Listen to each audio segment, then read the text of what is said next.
Hey everyone, welcome back to On Purpose, the #1 health podcast in the world. Thanks to each and every single one of you. Thank you for listening to learn and grow every single week. And whether you're commuting right now, whether you're walking your dog, whether you're in the gym, whether you're walking around town, whether you're cooking, whatever you're doing right now, I can't wait for you to hear this episode. Now, today's guest needs zero introduction. I mean, who in the world does not know Kobe Bryant? But for the 0.2 people out there that don't know, I wanted to remind you, and for those of us to just recognize how honored I feel right now and how grateful I feel right now to be sitting here with this legend and icon. He's a 5-time NBA champion. He's a 2-time Olympic gold medalist and an 18-time NBA All-Star. And in his new role as writer, producer, and storyteller, Kobe created Granity Studios, which is aimed at helping athletes maximize their potential. And he's winning awards in Hollywood already as well. He's won an Academy Award in 2018 and an Annie Award in 2017. And today is the launch of the new novel, Legacy and the Queen, and also the new podcast, The Punies. So I can't wait to talk to him today. Kobe, thank you for doing this. My pleasure, man. Thank you for having me. Yeah, it's so grateful to be in your studios here as well. Happy to be here. And the first question I want to ask you, because so much of your content right now that you're creating here at Granity is aimed at helping young people, aimed at helping children. And as a father of 4 girls, I wanted to ask you, what's the biggest thing you've learned about yourself by being a father? It's amazing. Like when you become a parent, things become much more, life becomes, it lines things up for you a little differently. Right? Like before you have kids, me and my wife, we can travel anytime, there's work and, you become you have a very clear focus. But when you have children, it becomes about them. It's not about you guys anymore. Right. And so that shift, it's a big one. It's one of kind of a selfishness together and then to being absolutely selfless and doing anything you can for your kids. And so what I'm trying to do is create content to teach them first and foremost. That's why I started this whole thing, is just reading stories to them that I felt like didn't exist. Our kids are athletes and they love reading about princesses and all these fairy tales. And, they get a little sick and tired about the man saving the princess every time. And, the same old stuff, magical wands and all that. My kids are athletes, man. They want to learn about soccer balls and basketballs and volleyballs and, magic that comes from that. Yeah, and I love that you're encouraging young people to think more imaginatively about sports. Yeah. And I think that's where you go a step deeper. For me, observing you and learning about you and hearing you speak in other interviews and everything, what I'm fascinated by is that you've dealt with things in life pretty head on. Mm-hmm. Right? You've always gone at it. What took you a while? What was something in your life that you were shy about originally or that took you a while to go head on with, but then finally you got there and you figured it out? Writing Dear Basketball. That was a hard jump, because I'd written before. I mean, I started writing probably about 17 years ago. And so practicing every day, a lot of things that I wrote were ads. And so when you write an ad, nobody looks up at who wrote the ad, right? You can there's a certain anonymity that comes along with that, right? But writing Dear Basketball was different. It's putting it out there for the world to see. It's trying to create a short film. And I didn't know if I could do it, man. And, it was my daughter who kind of put things in perspective for me, Gianna. She's now 13. And she was like, well, you always tell us to go for it. So... She put you on the spot. Yeah, she put me on the spot. She was like, you going to talk about it? You going to be about it, basically. And, and that gave me the final push. I love that. When you started writing 17 years ago, did you envision that one day you would move into this storytelling space, or was it just something you enjoyed at the time? No, man. It was just something I enjoyed, and I enjoyed writing ads. It was something funny about trying to distill a message down into 30 seconds or a minute, depending on the budget. You know what I mean? Trying to say something important, trying to speak to the brand attributes, but also speak to something that's greater and that has a stronger message, stronger philosophical message. And how do you connect those dots? So putting that puzzle together was something that was really intriguing. Yeah. But I never thought I'd be writing novels or movies and that sort of stuff. Never, man. I love that, man. I love it how everything evolves naturally. And actually hearing you say that, it reminds me, so my vision when I was sharing earlier became very clearly making wisdom go viral. Mm-hmm. And I was like, how do I take these teachings that are like so sacred, they're hidden away in these books. And how do I make them really relevant and accessible and practical to the whole world? Because I know that anyone can access them. They're universal, right? These teachings can apply to anyone, but sometimes they're just hidden away. And a young person doesn't know how to find them. So that inspires me hearing them. That's beautiful too, because especially in today's world, there's so much clutter. You know, it becomes harder for kids to try to weave through a lot of the crap that's out there to find stuff that's actually beneficial to them. Yeah, I think you reminded me, I think E.O. Wilson said, we're drowning in information, starving for wisdom. Yeah, right? Sure. Especially, and that's why I think your work is cutting through, because I think what you've managed to do with your new work is that you're finding ways to connect with what people care about, but you're taking it a step deeper. Yeah. Right? Yeah. You're not just settling for like, let's talk about sports. It's not just about sports. It's about life, right? It's about the metaphor that sports has for life. I mean, you know, sports is the greatest metaphor we have in terms of dealing with life. Because, you know, even if you listen to music will give you guidance, right? That you can then meditate on and think about how you would apply it. In sports, you have to apply it in the here and now. I mean, you're faced with challenges moment to moment. You're faced with pressures and anxiety and communication or the lack thereof and all this other stuff. Like, it's in the moment. So you have to live it. And when you practice those things, you become better at it. But I just feel like in this day and age, our children have become less imaginative about how to problem solve. And parents and coaches have become more directive in trying to mandate or give orders or teach kids how to think and teach kids how to behave and tell them how to behave versus teaching them how to behave. And so that's why I'm creating these stories and creating this content. We all know that children are the future, and finding a gift that a child will enjoy and be entertained by, but will also help them learn, expand their minds, and become more creative is extremely, extremely difficult.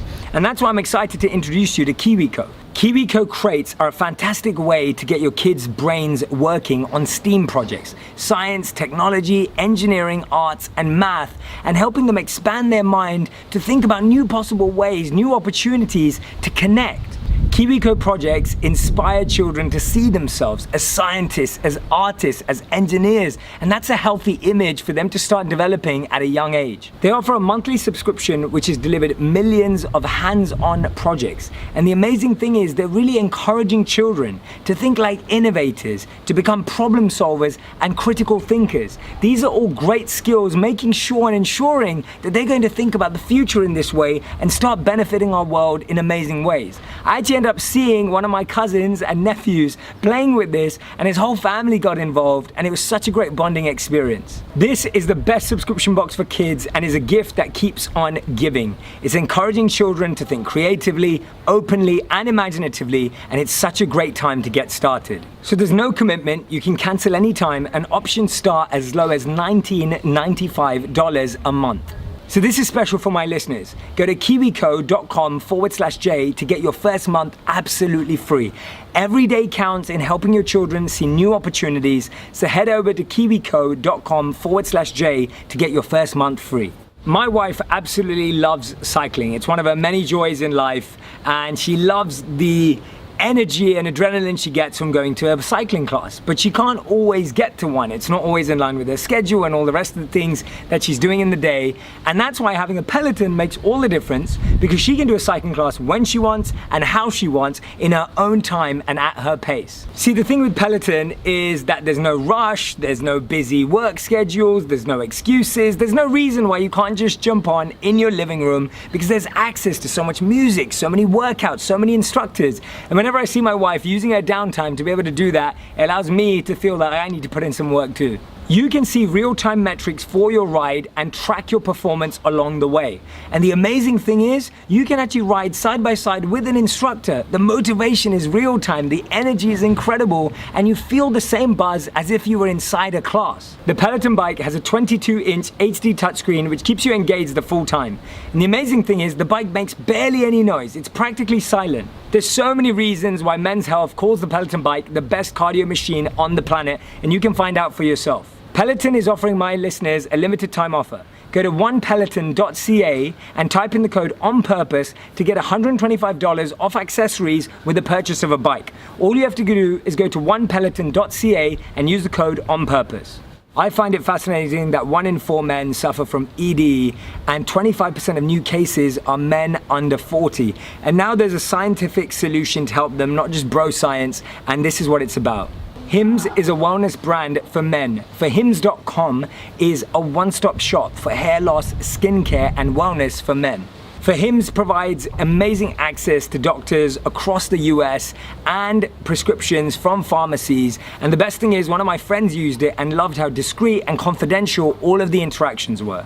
The first month is just $5, and you can see the website for full information and the safety details. And that's the good news, it's just $5. And this could cost hundreds if you went to a doctor or to a pharmacy. To sign up today, head over to forhims.com/onpurpose. That's forhims, forhims.com/onpurpose. Get started now. Yeah, I love that. I think it's so true. When you treat people as kids, then they always be kids, right? Even when they grow up. Yeah. And for you, it was really powerful because you've talked about this before, where your father said to you, like, whether you score 0 or 60, like, I love you. Yeah. Tell me what that statement meant to you at that time, and how did it actually motivate you to continue scoring 60 rather than go, oh, I'm all right at 0? Well, it did more than that, right? So like the basketball stuff speaks for itself in terms of what that comment did for me, in terms of giving me stability and giving me confidence to say, okay, it's okay to fail because you're going to be loved no matter what. And that doesn't just mean basketball. That means anything in life. Yeah, that means writing. That means being an entrepreneur. That means having the confidence to go for it. And I've seen too many parents do the exact opposite. And it terrifies children. And children become paralyzed by their own fear. Because they don't have that security blanket of love and comfort. Yeah, absolutely. How have you been able to, in your life, see past the cloud of emotion to actually execute on things? Because I think what we were speaking about earlier, this challenge that young people have today, everyone has today, of just so much information, so much cloud of emotion, so many feelings, so much childhood baggage that you're bringing. Like, how have you always cut through that and execute on that? What I try to do is just try to be still. And understand that things come and go, emotions come and go. The important thing is to accept them all, to embrace them all, and then you can choose to do with them what you want versus being controlled by emotion. A lot of times I've seen players, even myself, when I was younger, being consumed by a particular fear. And to the point where you're saying, okay, it's not good to feel fear. I shouldn't be nervous in this situation. Like, nah.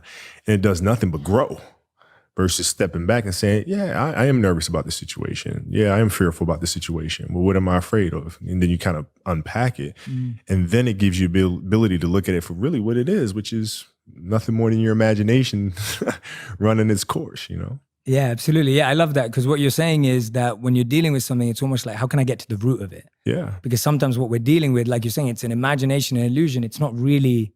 It's not really a thing. Yeah. Like you think about game-winning shots or game-winning free throws, and people go to the free throw line and they're nervous about it. Well, what are you really nervous about? If you unpack that, okay, you're nervous that you're going to miss the shot.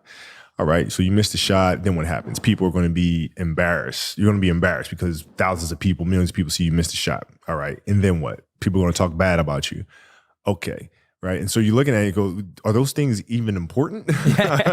You know what I mean? If that is my fear, like what is, you worried about letting your teammates down? Okay, have you let them down before? Oh, I'm sure, in practice and things of that nature, right? They're still there. Yeah.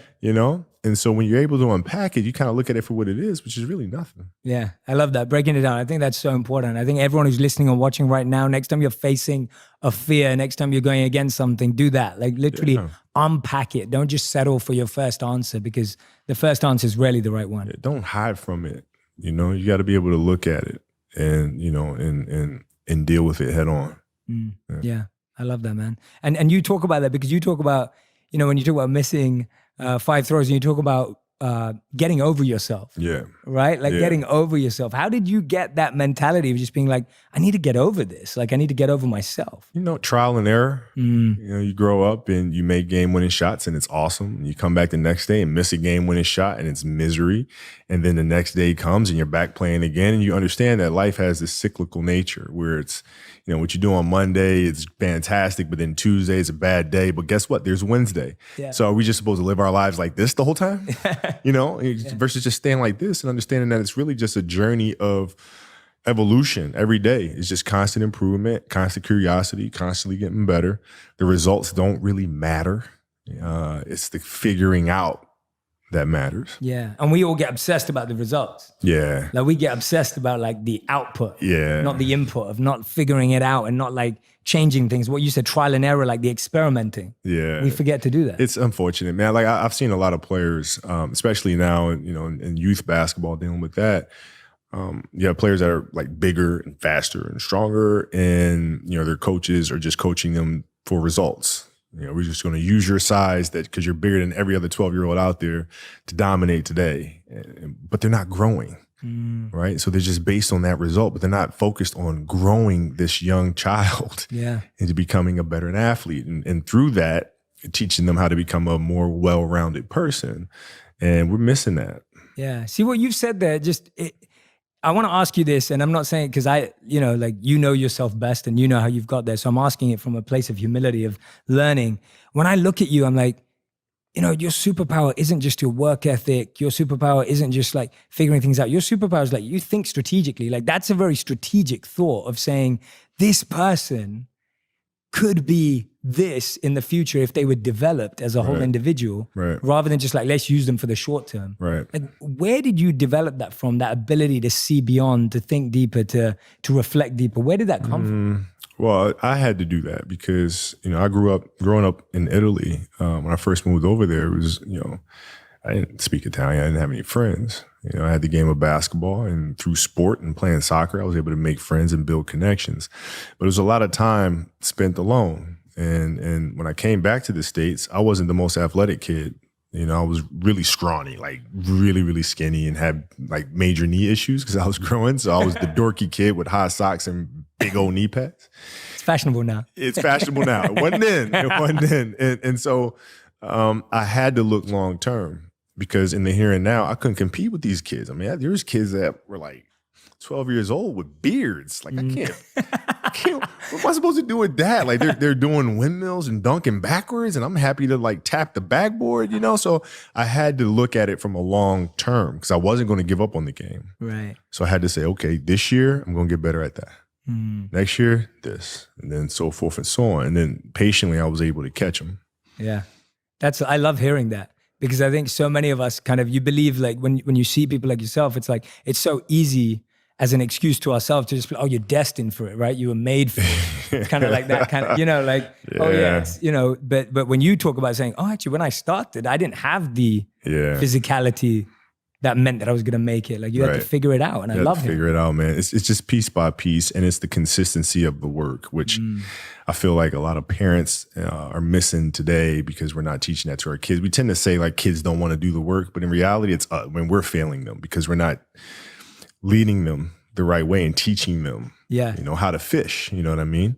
And so like the consistency of work, Monday, get better. Tuesday, get better. Wednesday, get better, right? And you do that over a period of time, not like 1 month or 2 months. I mean, it's 3, 4, 5, 6, 7, 8, 9, 10 years. And then you can get to where you want to go. Yeah. I think it was Bill Gates who was talking about that. He talks about how like we overestimate what we can do in 1 year and underestimate what we can do in 10 years. No doubt. Right? Like it's like that, No doubt. I think everyone thinks about it, like, what can I do right now? Like, how can I make it happen? But like with you, I think people always ask you also like, how do you deal with losing or failure? What I'm intrigued by is how someone like you deals with winning.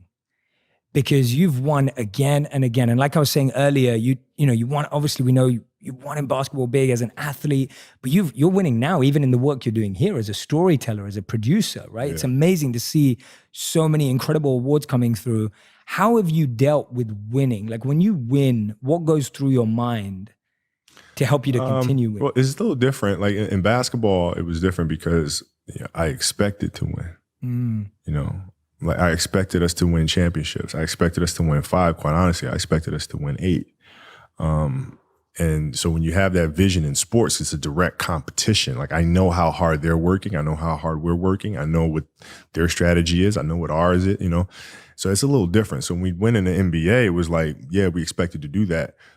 But now we're going to come back and we're going to do it again, And so it's that constant like, all right, you're churning. You win one championship. I'm back in the gym the next day, working, getting ready for the next one. Now, it's different because it's not about the awards. You just wind up trying to create something that's going to inspire someone that hopefully, through that inspiration, they can inspire somebody else. And what I've come to learn as my career went on is that's more significant than any championship. Is how do you connect with somebody that can then connect with another? And then with whether the awards come or not, that's for, the Academy Award body to decide. Yeah. But, like for us, it's just to try to create things. The digital world we live in makes selling online very, very easy. But there's one hard part. It's actually getting your orders out. How many of you have struggled with that? It's an expensive process, it's a laborious process. It can be a tough process to actually get your product out to the people who have ordered it online. And that's why ShipStation.com will be your new best friend. My team is always sending out so many different things to members, to my community, and it's so important to me that we send things out easily, cost effectively, and simply. And ShipStation.com really delivers on all 3 of those. And it truly doesn't matter what you're selling. ShipStation.com brings everything into one simple user interface and lets you manage it from any device, which makes it even more simpler to track and watch on the go. ShipStation is the #1 choice for online sellers, and you'll ship more in less time and save yourself money as well. You can get started today if you're an On Purpose listener by going to ShipStation.com and using the code PURPOSE. And when you use that code, you don't just get the best rates available, you get 60 days absolutely free. So go to ShipStation.com and use the code PURPOSE at checkout and get 60 days absolutely free. There's absolutely no risk. You can start your free trial without even entering your credit card info. So head over now to ShipStation.com and click on the microphone at the top and use the code PURPOSE at checkout for 60 days free. That's ShipStation.com and use PURPOSE at checkout. I absolutely love recording all of these interviews and all of these podcasts, and that means that it keeps me extremely, extremely busy, which means I don't get the time to go shopping for myself or my home that often. And that's why I love the Box of Awesome from Bespoke Post that I get every single month. It literally feels like my birthday, and now you can experience it too at boxofawesome.com. What I love about it is that I love surprises, and every month I get a new surprise, whether it's a new shirt, whether it's a new weekender bag, or maybe it's one of these useful bathroom kits, whatever it may be. There are so many surprises in store, and the basic premise is that for $50, you end up getting anything up to $70. So you're always getting more than you're putting in, and you get to check it before it gets sent to you, so you can make sure you like everything that's inside the box. To get 20% off your subscription, go to boxofawesome.com and use the code J at checkout for that discount. So that's 20% off when you go to boxofawesome.com and use code J at checkout. Yeah, well, I guess now that's what shifted, that now the intention isn't even expecting to win, it's expecting to change lives. Right. Right? Like your content is really about making a difference and an impact on young people's lives. Sure. Which I think is like the biggest way of winning. I think so. I mean, you're looking at 62% of young children are dropping out of sports. 62%. And they cite the fact that it's not fun anymore. Well, what does that tell them? I mean, that's telling us as grown-ups are getting in the way. Get out the way. Let these kids be imaginative, which, like in our stories, it's important that, yeah, there's a fantasy nature to it, right? But it's rooted in reality, right? When we have fire-breathing winged horses and things of that nature, those are actual drills that are taking place. We don't have fire-breathing winged horses actually performing that, but we do have ball machines that are spitting balls at tennis players, right? And so all of our stories are all anchored in an element of truth, so that children feel like when they are doing these drills with these ball machines, they can envision maybe it's a fire-breathing winged horse. Yeah, to keep them excited. Yeah. They can envision Gus throwing fireballs at them. Yeah. And even the plays, like when in the Wizenard series, when the basket is opening up and shrinking, these are things that we experience as athletes. Like some days I feel like I can't make a shot, man, and the basket feels like the size of a keyhole. Yeah. you know? And other days it looks like a swimming pool. Yeah. You know, Yeah, that's magic. And so we root our magic in reality so that when kids experience these things, particularly the failure side of it, they can connect it to one of our stories and say, okay, I've seen this before. I know how to deal with this. Yeah. That's beautiful, man. I love that. That analogy of like feeling the basket bigger or smaller and like being able to vision that. I can vision it right now. And like, yeah, you're so right. Like some days it looks huge. And I love that. That's such a great way of thinking about it. And I guess so much of this is from your real life vision. Oh, yeah. This is like some days. I've experienced it. Yeah. But I love that because it's also giving them the permission to say like, be imaginative about this, right? Yes. And that obviously gives so much. I think when we imagine, it changes the reality of, I'm just sitting out here taking shots. Yes. Right? Which can get boring and tiring. It becomes mechanical. Mechanical, that's the right word. Mechanical. Yeah. Like our job is to try to inspire the creativity inside of our children so that they can think through how to problem solve situations. So like, when I coach my daughter's team, it's not about giving them answers. It's about asking them questions and getting them to process things. Right? When the game is being played, I'm not sitting there giving them answers or barking out things on the sideline. I sit down and I'm quiet. My assistant coach sits there and she's quiet. And the kids figure things out for themselves, or they don't. And then they come back and there's always questions. And then you kind of ask them more questions and you help them figure it out. But then you see their level of excitement to practice every day increase because it's a process that they are owning, right? They're not coming to get orders barked at them every day. They're coming for kind of their personal quest to get better. Yeah. And how do your daughters feel about you coaching? I guess that style makes them feel comfortable, but how have you been able to manage that with the pressure of you being there? No, it's no pressure because, it's their process to own. Like I have knowledge, information that I've gained, through playing. So like the little details of things I can teach at a high level. But ultimately it's them. Yeah, you seem very still and detached about it. Yeah. I mean, it's the kids love playing basketball, and so that's the anchor of it all. They come and they play and they learn and they have fun and and they compete and they challenge themselves and one another and they just get better every day. Yeah. How have you seen that with Legacy and the Queen? You chose tennis. Yeah. Like what was the choice of sports about? I'm intrigued by that. Yeah. Why tennis? Yeah. So like the first novel we did was the Wizard series. It was important for that to be basketball because I wanted the first story to be one of empathy and compassion. And in team sports, if you don't have that, you can't win. Right. And so it was important to tell the tale of a basketball team dealing with their own personal fears and have those fears and insecurities lead to empathy and compassion for others.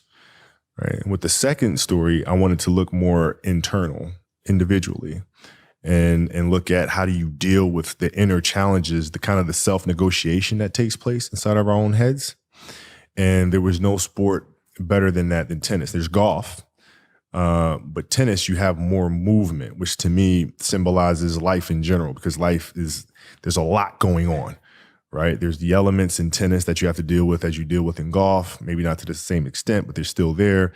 And then there's the confrontation with the person across the net from you. Yes. Right. As well as the strengths and weaknesses in your own movements and how you feel in your own body. And because of that, it was important for this story to be a tennis story. I love that. That makes complete sense. And give me an example of that self-negotiation. I love that word, and I get that. Can you expand on that a bit? You're out running on the track, working out, and you start talking to yourself, saying, "Man, my knee is really sore right now. Maybe I'm doing too much. Sounds like me. Maybe I need to back off. Man, my lungs are burning. Maybe I can just slow down here. I'll do like an extra 2 sets tomorrow. It'll be okay." Yeah. Right. That sort of stuff. Yes. Like that stuff's dangerous. Yes. And that's when you just got to say, you know what? I'm not negotiating with myself. Yeah. The deal was already made. The deal was made when I set out at the beginning of the summer and said, this is the training plan I'm doing. I signed that contract with myself. I'm doing it. Throughout that process, you'll start talking to yourself like, man, I think I need to, nope. No, this is non-negotiable. Non-negotiable. Yeah, I love that. And for you, empathy and compassion were things that you'd been through. Like that was personally inspired work. Yeah. When did it come to your awareness that empathy was something missing for you and that you wanted to develop it? I had a teammate that spoke to me and said, "Hey, Kobe, I just want to feel like as a teammate, you need me." I was like, "Well, duh. I can't, like that was my immediate reaction. It was like, dude, yeah, of course." But I had to kind of think about really what he was saying and where that was coming from for him and his story and his journey and what that meant to him.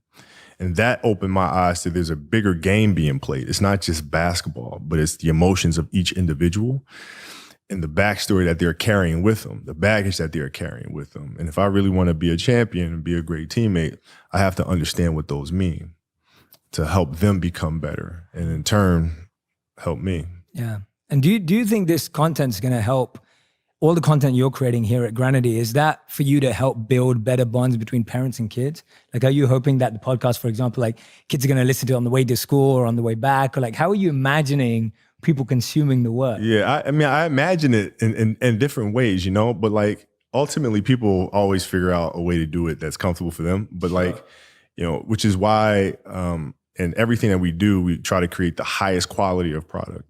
Right. Like, people will sit down and tell me, they'll say, okay, well, audiobooks, a very small percentage of people listen to audiobooks. We don't really have to invest too much in doing audiobooks. And what? Excuse me? No, because what if that one person just listens to audiobooks? That one family enjoys audiobooks. They have to get the best experience that I could possibly give them. So that means using a London orchestra. That means doing full symphonies. That means having Felicia Rashad read the stories. Like, it means everything. The books themselves. I got this all the time. There's no money in making books, man. Nobody makes money in books. And I'm sorry, you want to make a book with using what material? You want, I'm like, I'm like, yeah, because children matter. So like, I don't know how they're going. I imagine how they're going to be consuming content. But ultimately, it's my responsibility and our responsibility as a studio to make every single thing that we put out the highest quality possible. Yeah, no, I can imagine parents listening to it on the way to school. Yeah. I can imagine listening on the way back or on the way to practice. Sure. Or things like that. Sure. Like, I think it's cool. Well, the Punies for sure. Like the Punies, I was like, when I first made the Punies, we were going to release it in the summer. I think we released it in August. I think it was August around the same time. But in my mind, I was saying, okay, parents are going to listen to this every Saturday morning because I know I'm in the car driving my kids to soccer games and like, volleyball games and stuff. So parents can listen to this with their kids in the car as they're driving to sporting events. Like that was kind of what I had in my mind. And then when it came out, it's like, teachers were using it more so than anybody in classrooms and doing like classroom reports on the Punies and all sorts of stuff. So, never know. It seems like you study life a lot, right? Like when you're talking about all of this imagination, which stems from your own work, like, for example, like when you're dealing with empathy and compassion, it's reflected in the content. When you're going through these visualizations of what could this look like, it goes in the content. You study life a lot. What currently are you studying and what kind of gets your imagination really growing right now? Like what keeps that moving for you? There's a certain element of truth in everything, and the creativity generally comes from personal experiences first. And then you kind of look on a broader scope of, okay, how do you take something extremely personal and then channel it in a way for masses to understand or get their arms around, sort of thing. But it always starts in the element of truth. And then you start unpacking that by sitting in thought and figuring out like character and, who is this person? And, who's his family? And then that's when I start getting in trouble, because it's like the questions don't end. Yeah. So I have like books and books and books and books and books and books and books and books and books of backstory because it's not good enough just to say the character's this way. Yeah. Why are they that way? Yes. Well, the parents. Well, where do the parents come from? Where's the dad come from? Why are they raising a kid this way? And then, what does it have to do with the economy that's around them? And then, just one thing leads to the next. And then you're just writing all kinds of stuff. It's crazy. Yeah, that's awesome. Because I think so many of us get, in our lives, we get stuck with imagination because you kind of get into that autopilot mode. Yeah. Doing the same thing every day, same routine, same drive to work. Yeah. And it's like, I feel that what you're sharing is, that's easy for anyone to do. It's not like, because you're Kobe Bryant, you don't feel that. Everyone gets into that. Sure. But you're able to find these creative outlets. Yeah, well, like creativity isn't everything, like even in consistent, like what I found is creativity a lot of time comes from structure. I agree. I'm You know so what I'm glad saying? you said like that. when you have those parameters and the structure, then within that you can be creative. But like if you don't have the structure, you're just aimlessly doing stuff. You're just like, you know, where are you going? You know? So like having a clear structure of understanding, okay, this morning I'm gonna, like when I was writing a Wizard Art series and outlining Legacy, I come in the morning, 7 a.m. and I'm there. I'm writing backstory from 7 to 12. Then go pick up my kids, and then I come right back and I'm writing again. So like within that structure, you know, my mind when I go to sleep is already like planning of what the next day is going to be, because I know, you know, what it is I have to do. It's that consistency and structure. Yeah, I couldn't agree with you more. I'm writing my first book right now. Oh, wow. And a lot of people have been asking me like, Jay, and I'm like that. I have a very scheduled focus on writing, and people be like, well, how do you find inspiration at that time? What if you're not inspired at that time? And I'm like, no, the structure helps spontaneity. Yeah. Right? It's that consistency that breeds creativity. Well, that's the thing too, is like, you know, people think like you're just kind of, you know, mulling along, and all of a sudden, aha, you know, like the show that we have on ESPN now called Detail, basketball, you know, sports breakdown show.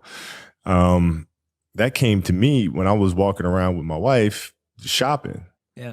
And I look at a piece of fabric and I'm like, wow, this is really the detail. And this thing is, oh my, Detail. That's the name of the show. And then everything came from there. But I had been thinking about a show like that for like a year. Yeah. You know, and I couldn't shake it loose. I'm like, what? I gotta find a sports show that I'm going to do, but can't just be basketball focused, has to be broader. And I want to hear from the best minds in the world. I want to hear from Peyton Manning. I want to hear from, what is it? For like a year. And then all of a sudden, boom. You know, and so people think it just comes out of nowhere. Yeah. You gotta like obsess over it for a while, and then it kind of pops loose. Absolutely. Yeah. You had to plant the seed well before to see the fruit. Yeah. And you gotta water it all the time, man. Like you gotta sit down and watch other shows that are out there, and like, you know, and then ultimately you just find, you know, like when the answer comes to you, it's like, my God, I could have thought of that on the first day. I remember John Williams told me that. He said he'll sit for like 2 months to try to figure out what the melody is. Yeah. And he'll just be playing. He'll be at his piano all day. He'll say the only day he'll take off is Sunday because his wife forces him to take Sundays off. And he'll just be sitting there writing. And then it just comes. Yeah. And he's like, I seriously could have thought of that on the first day. Like, why? It's just so simple. Yeah, absolutely. And that's what people don't realize as well. Like when you go out, then you're shopping with your wife and you see the detail and you're like, okay, that's the show. And then you go back into consistency to create it. Yeah. It's like, you know, it wasn't just like, oh, now I thought of it, I'm just going to throw that idea. It's like, now I'm going back to the drawing board, have the name now, build around it. What I try to do is shoot the idea down and figure out everything that's wrong with the idea. Ooh, okay. Right? This show won't work because, like Detail, for example, is like, this show won't work because it's not for fans. It's for the 1% athlete. Yeah. All right, well, will it be successful? People connect to it? Like, you know, you start unpacking every little thing. How will we shoot it? Can I even get Peyton Manning to do it? Could I get, you know? And you start shooting them down. Same thing with the novels, like characters and plots and stories. Does this make any sense? No. Here's why. Pop, pop, pop, pop, pop, pop, pop, pop, pop, pop, pop. And I felt like that really helps me. Yeah, I like that approach a lot, actually, because I think sometimes, especially right now in the world, we go to the wishful thinking side. Yeah. Like you have the positive vision and you're like, oh, this is how it's going to turn out. Right. And then you ignore the bad stuff. Yeah. Or you ignore the kind of like the potholes or the loopholes because you're just like, oh no, I don't want to focus on the negativity. Yeah. But actually what you're saying is if you're aware of it, of those known unknowns, then you can actually break them down yourself. Well, yeah, it's just like the same thing for any great movie. You know, you have to have the antagonist. Yes. You know, a strong villainous character will really drive the narrative along. If you don't have that, you have nothing from which your hero has to bounce off of. You know, that villain could be, you know, maleficent. It could be something inside of you. It could be whatever, but you have to have that clear antagonist that's driving the narrative forward. And so in this sense, it's the same thing. You pick apart the negative, and from that, you can then move forward. Absolutely. What I'm loving here right now is that all I'm hearing is like Kobe the storyteller. Like I'm loving it. Like what I feel is like, what I'm hearing about is your obsession and obsessiveness with stories. Yeah. And it's not just like, you know, I'm sharing this, it's like you've really studied stories. Like you've really broken them down and understood it. Where Tell me about where that obsession comes from in general, like how you find obsessiveness and how you've applied that to story. Yeah, obsessiveness just comes from something that you love. Like you really love it, you'll go through fire for it. You'll go through the ups and downs with it, and you'll just keep at it because you love it so much. And story for me started a long time ago. I had a great English teacher at Lower Merion High School named Jane Mastriano, and she explained to me the art of storytelling my sophomore year. And that's where I started falling in love with it and understanding story structure, how to develop compelling characters and how stories are the driving force, whether they're inspirational or informational, that really change society. Yeah, absolutely. Yeah, we're defined by the stories we tell ourselves, whether personally or outside Absolutely. the world. Absolutely. And it seems like you just mentioning that, it just shows the role of teachers. And now when you find that teachers are using the work you're creating to teach, that must be amazing. Comes full circle. Yeah. It's a pretty cool feeling, man. Like growing up, when I was in high school, man, I didn't read much at all. Yeah. Because basketball was my thing. Now, if you give me a basketball book or like a sports book or like a sports psych book, I'm devouring that. You know what I mean? Because it was a clear focus for me, which kind of gets me into this market a little bit too. Because like for our active children that love being outdoors and playing all the time, they're not reading. No. But they're missing out on so much by not reading. But they will read if there's something that they feel like speaks to them. So true. And so now I think we get more readers in the world because of it, hopefully. That's so true. No, I think so. I agree with you. Like for me, and this is why everyone's different, and I think there's such a need for what you're doing, because when I was growing up, I never enjoyed fiction. Mm-hmm. And so I thought I didn't like reading because all the books that the school suggested were fiction books. Right. And then when I was 14, my dad handed me an autobiography and a biography. And I devoured it. And then I started reading because I was like, I want to hear about real people who break and who develop and who learn and grow and like have been through failure. And like, I want to hear about rags to riches. And I want to hear about real people who went through real pain. That's right. But I grew up believing that I didn't like reading. Right. And I think you're so right. I think there's a lot of kids out there who think they don't like reading or they think reading is boring. It's a problem because like what I found in the industry, which is why we publish, because a lot of publishers want to publish the same type of story, the same type of plots, same looking characters, not a lot of diverse characters out there at all. And so we said, you know what, we're gonna have to do this on our own. This way we don't have anybody in our way telling us what the market wants to hear. I don't care about that. We write stories that come from the heart, and our characters are gonna look like my daughters, because my daughters don't have characters out there that look like them. It's a great point. So they're gonna look like my kids, and we're gonna go from there. Yeah, I think what you've just raised there about diversity and representation is huge. Oh, it's huge, man. Huge. Because I don't see it, man. And like, books is just the first thing. Publishing is the first thing. Now, if we look at animation is even worse. It's even worse, in terms of developing characters, diverse characters. But even beyond that, the animators themselves, there's no diversity in that industry. Right. None. And I'm talking not just racial diversity, but gender diversity as well. Yeah. And so there are a lot of things that we need to take on, that we are taking on, and hope to make the world and the industry a better place because of it. Yeah, no, I fully agree with that. I'm a British Indian, right? Born and raised in London, Indian, never seen any character that look like me anywhere. Right, because they think, the mass market, it's not going to appeal to the mass market, so we're not going to do that. Yeah, exactly. Wait, what? What? Yeah, and everything's spreading so fast now, and everything's global now. Yeah. Right? Nearly all content is global now, and most global markets are growing everywhere. So the need for people, especially young people, being able to see themselves in characters. And it's not, and I think it's a deeper point that you're making, is you want to be able to see your story in someone. Right. Right? Even just beyond like color and background. It's like your story, your experience of life. When we made Dear Basketball, we got a lot of pushback from people. Like, I took it to some very prominent studios at first, and they all said, yeah, no. Because you said basketball is too sports specific. Nobody's going to connect with this sort of thing. Because, there's a lot of people out there who don't watch basketball. And I'm like, well, that's not the point. It's not the point. And so it was really a case study, even with our novels. Everybody was like, sports novels, nobody's going to read that. It's too much of a niche market. I'm like, sports is bigger than that, man. And so we made Dear Basketball to really prove a point that you don't have to watch basketball at all to connect to the journey of a dream. Yes. You know?